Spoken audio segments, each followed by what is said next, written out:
If there is one thing we all long for, that is to be loved and accepted unconditionally. But for some strange reason, most of us never reach that point. And what I'm going to share with you today are 10 ways to love yourself in a way you've always wanted, but for some reason the world never did.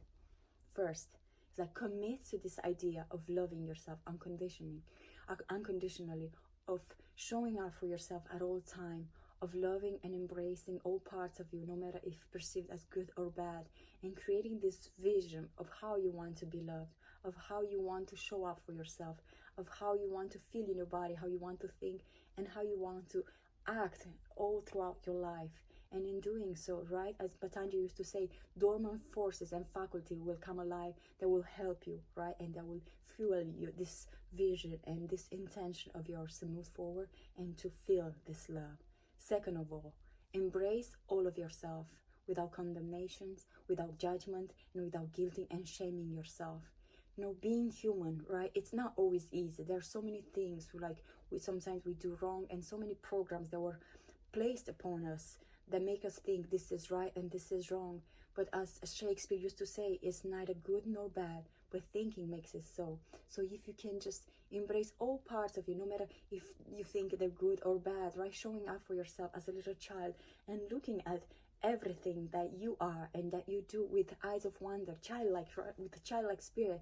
And in doing so, right, you will fuel this vision and you will show up for yourself the way you've always wanted the world to, but never did. 3, break the addiction to everything and everyone that does not align with this vision, that does not make you feel worthy, valuable, enough, and lovable.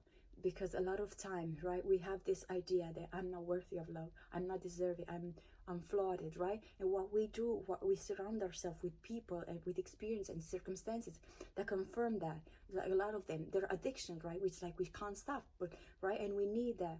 And I think it's so important for you to be more mindful of how the energy of those around you impact you, and to be more present in your body, and to trust whatever comes your way. And if you feel that something or someone does not feed, you know, your beauty, your perfection, this need to feel nurture and love, right, to do whatever you can, you know, to keep your distance and break the cords and the attachment. 4, it's like trust the vibes you get when you show up in the world, like with people, with the interaction you have, the environment, the things that you surround yourself with. I think it's so important to pay attention with how they think, how they make you feel, right? How every person, every interaction leaves you, whether it adds light, right? It adds energy, or just like drains you.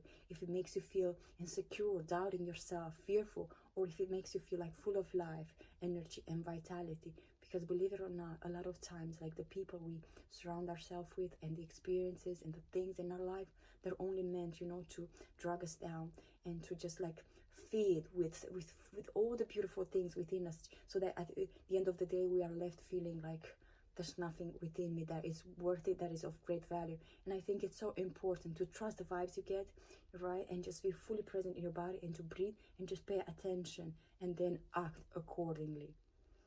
5, I think it's so important to spend quality time with yourself, because only you know how you love to be loved, right? What are the things that fuel you? What are the things that bring joy and that nurture your spirit and your body and your whole being? And whether it's dancing, right, it's like playing music, or singing, or like, I don't know, taking long baths, going for walks in nature, all these things. I think reading, whatever it is, I think it's so important to allow yourself and to create space where you can spend quality time with yourself. Because if you think about it, when we fall in love, right, what do we want to do? We want to spend as much quality time with the person we love. And since now your vision and your intention, right, and you're committed to this idea of loving yourself, right, what best way to show yourself that you love yourself? By spending quality time with yourself and proving and showing to yourself that you matter. 6, affirm, declare, and embrace your beauty, your perfection, and your power. I think it's so important, like, to constantly remind yourself, hey, I am worthy of love, I am beautiful, I am powerful. Because a lot of times, right, most of us were raised to believe that we need somebody to tell us, right, you're beautiful, you're handsome, you're smart, you're, I don't know, you're gorgeous, you're a genius. Because if we say that to ourselves, right, it's like, who do you think you are? You're so conceited, you're so full of yourself. But I think it's so important to do that for ourselves. Yes, who do you, if they ask who do you think you are, well, I'm discovering, but I'll let you know once I'm there. Because we don't really need the world to remind us of our beauty, of our perfection, right? And if we want to feel love, we have to show up for ourselves, and we have to remind ourselves and affirm to ourselves our beauty, our perfection, our glory. And whenever you cross a mirror, or where you wake up in the morning, just say, hello, beautiful, right? Because it feels so nice when somebody comes and compliments you. But what if that doesn't happen, right? And what if you started to do that for yourself, and trusting that in doing so, the world would have no choice but mirror that back at you. 7, take great care of yourself. If we think about it, like the reason why we love sunsets, right? Why we love to travel, why we love to go to museums and to just be in art, right? To appreciate and be in the presence of beauty, is because it nurtures our spirit, it feeds our something within us.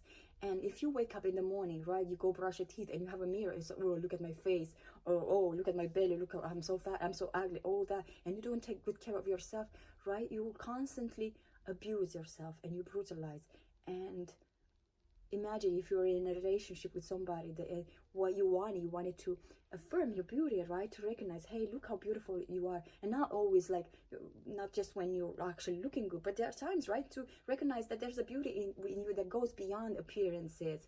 And if you do that for yourself, if you like, when you wake up in the morning, right, and you go brush your teeth and you see your reflection in the mirror, even if you're not your glorious self, but you say, hey, I love you, you're so handsome, you're so beautiful. Imagine how good that will feel. In the beginning, you'll probably meet with a lot of resistance, like your mind and your ego is like, who do you think you are? Can't you see you're like so ugly, you're so stupid, all these things, right? But that's just because it knows that eventually you will fade away and you will die and you will take over, and you will step into that place where you know that you are worthy, you are beautiful, no matter how you look external, because there's this beauty that comes from within, right? And the innate power and innate glory that is only yours. And you don't have to wait for anything or anyone external to you to remind you of that. You can do that every single second of the day by watching at yourself and looking at yourself in the mirror, or just by, having thoughts and conversation with yourself that are loving and that they sustain you, right? And then 8, look at yourself with eyes of wonder. I think it's so important for us to allow the inner child, to come out and play. Because as it says in the Tao Te Ching, when we are born, right, we are soft and pliable, we are supple, but when we die, what happens? We are rigid and stiff. And if you look around you, a lot of us, how we go through life is like we're stiff and rigid.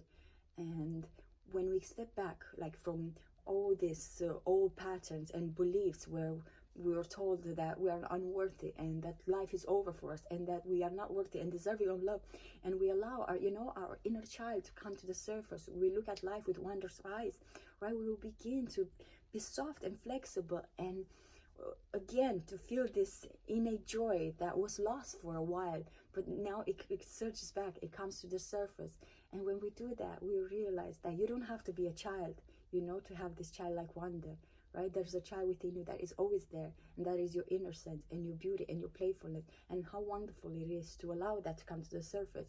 And if you forgot and you feel that that's impossible, I think it's so important, like when you go outside, when you see, if you have children of your own, or nephews, or just to watch them and see how silly they are and how they laugh at themselves and how they're not in their mind, and they're just like allowing their body to do whatever it wants, and they're just dancing and singing without a care, without being concerned whether other people are like happy with what they're doing or not. They're just in their world. And how beautiful it is to allow ourselves, for this inner child to come to the surface and just play, go through life with a childlike wonder, and see how that affects the love we have for ourselves. 9, be patient and compassionate with yourself. There will be moments when you'll fall, right? You will stumble, and your senses and the outside world will probably violently attack you and attack this vision that you have, your intention, and will make you think unworthy and undeserving and stupid and a failure. And when that happens, I want you to remember that it's normal. It's like, it's the growth process. Like, you will fall, you will stumble, and even if you have moments where maybe you will attack yourself and you will think thoughts that are not loving, you'll say words that are not kind, and you will do things that are contrary to your vision and this love that you say you want to feel for yourself. I think it's so important to show yourself gentleness and compassion and return to that place where you just, hey, it's okay, right? You're grown, there's nothing wrong, you did the best you could. And always, like, just show up for yourself in a way that, again, you always wanted the world to but never could, and show yourself that unconditional love and acceptance without blame, shaming, and criticizing, judging yourself, knowing that, hey, it's normal, I'm going through my growth process, and it's okay, I'm okay. And the 10th and last one is like, hold on to your vision, hold on to this vision and feed it and fuel it, and not don't allow anything or anyone to tamper with it, or to like steal it from you, or make you think that you don't deserve it, or who do you think you are. Because if you do, right, in time your confidence will build, your sense of self-worth as well, and you will feel this love and acceptance that it's always been there, right? It's innate, it's your birthright, and it's not dependent to anything or anyone external to yourself. And if you do that, you'll realize that, hey, it was never about getting love from the outside world. It was always about showing up for myself, loving myself, and trust that in doing so, the world will mirror and match that love, because it will. Test it and see.